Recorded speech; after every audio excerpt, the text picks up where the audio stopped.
Assalamualaikum warahmatullahi wabarakatuh. Pernahkah kita bertanya, mengapa isu moderasi beragama terus dibicarakan di Indonesia? Bukankah masyarakat Indonesia dikenal sebagai masyarakat yang menjunjung tinggi nilai-nilai religius dan juga nilai-nilai toleransi? Pertanyaan ini penting karena pada beberapa tahun terakhir kita masih saja menyaksikan berbagai ujaran kebencian yang ada di media sosial, tidak terimanya banyak orang terhadap kelompok yang berbeda keyakinan, hingga konflik yang dipicu oleh fanatisme yang berlebihan. Padahal kita tahu Indonesia adalah negara yang dibangun di atas keberagaman.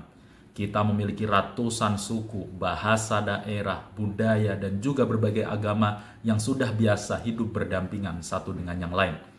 Dalam kondisi seperti ini, kerukunan tidak akan terjaga dengan sendirinya.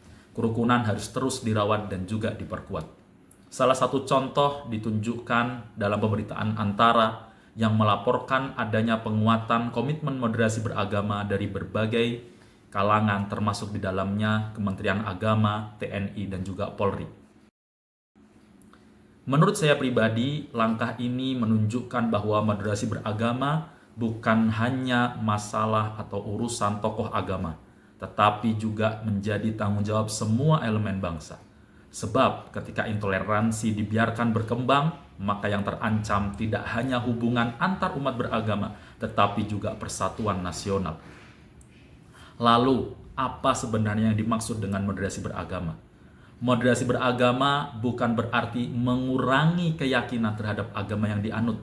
Moderasi beragama juga bukan berarti mencampur adukkan ajaran agama atau menganggap semua agama itu sama.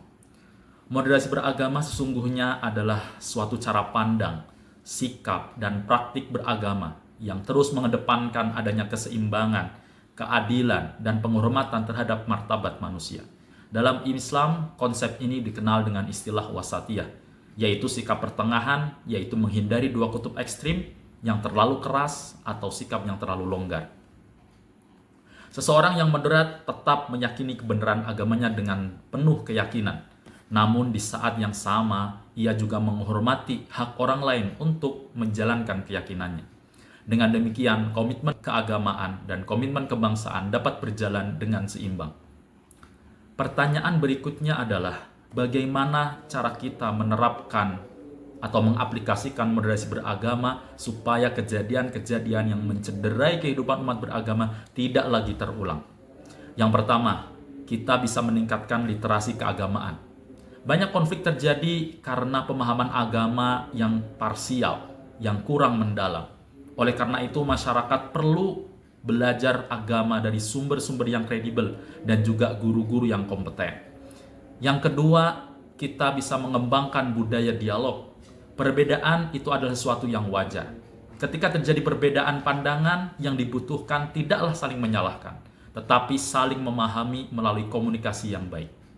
Yang ketiga, bijak menggunakan media sosial. Saat ini berbagai informasi menyebar dengan begitu cepat melalui media sosial. Karena itu, perlu adanya kita untuk memverifikasi berbagai informasi sebelum nantinya membagikan kepada orang lain, supaya menghindari penyebaran konten-konten yang menyandung unsur kebencian dan juga provokasi. Yang keempat, kita bisa menumbuhkan sikap empati dan menghormati sesama warga negara. Setiap orang memiliki hak yang sama untuk menjalankan ibadah sesuai dengan keyakinannya. Menghormati hak tersebut merupakan bagian dari nilai-nilai kemanusiaan sekaligus nilai keagamaan. Moderasi beragama bukanlah upaya untuk melemahkan agama. Justru moderasi beragama merupakan cara untuk menghadirkan nilai-nilai agama yang membawa kedamaian, membawa keadilan, dan kemaslahatan bagi seluruh masyarakat. Melalui moderasi beragama, kita dapat tetap teguh dalam keyakinan, tetapi tetap terbuka dalam pergaulan sosial. Kita dapat berbeda dalam keyakinan, tetapi tetap bersatu sebagai bangsa Indonesia. Karena pada akhirnya, kerukunan bukan tercipta karena tidak adanya perbedaan, melainkan karena adanya kesediaan untuk saling menghormati di tengah perbedaan yang ada. Terima kasih. Wassalamualaikum warahmatullahi wabarakatuh.